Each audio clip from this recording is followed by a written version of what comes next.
حدیث کی کتابوں میں آتا ہے، پیغمبر علیہ الصلوۃ والسلام فرماتے ہیں جو آدمی کعبۃ اللہ شریف کی زیارت کرے اس حال میں کہ وہ کسی سے نہ جھگڑے، کسی سے بدزبانی نہ کرے، فتنہ و فساد نہ پھیلائے، واپسی پر ایسا ہوگا کیوم ولدتہ امہ، ایسا ہے جیسا کہ وہ آج دنیا میں پیدا ہو گیا ہے۔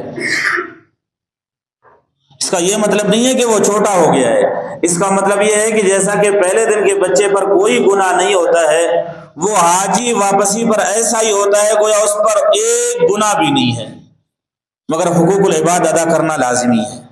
یہ نہیں کہ یہاں پاکستان میں لوگوں کو چکر میں ڈالے اور وہاں جا کے خود چکر کاٹے اور گناہ معاف ہے، ایسا بھی نہیں ہوگا۔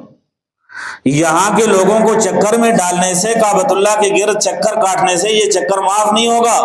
یہ جدا چکر ہے اور وہ جدا چکر ہے، یہ چکر سر درد ہے اور وہ چکر طواف ہے۔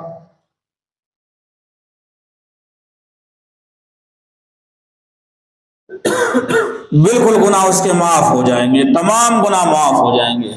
اسی وجہ سے حضرت شیخ الحدیث رحمہ اللہ فرماتے ہیں یہ بامشقت سفر ہے، اس میں تمام گناہ معاف ہوتے ہیں۔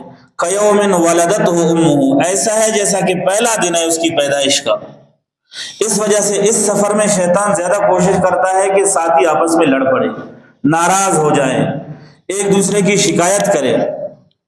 آپ تجربہ کے طور پر دیکھیں، اب جو حجاج کرام جائیں گے اور واپس آئیں گے، تعریف کم شکایتیں زیادہ کریں گے، اور کچھ شکایت نہ کرے، اتنی شکایت تو ضرور کریں گے کہ میں تو خود طواف کر رہا تھا اور ہمارے ساتھی بالکل ہوٹل میں بیٹھے ہوئے تھے،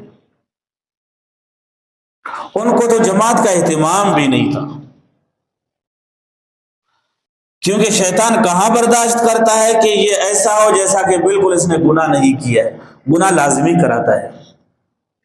اس وجہ سے علماء کرام فرماتے ہیں جو حجاج کرام ہوتے ہیں وہ جاتے ہیں، واپسی پر بہت احتیاط کریں، کیونکہ اس کے تمام گناہ دھل گئے ہیں، اب وہ شیطان کو موقع نہ دے۔ انسان ہے، آدمی سے گناہ ہو جاتا ہے، لیکن یہ باتیں ذہن میں رہیں۔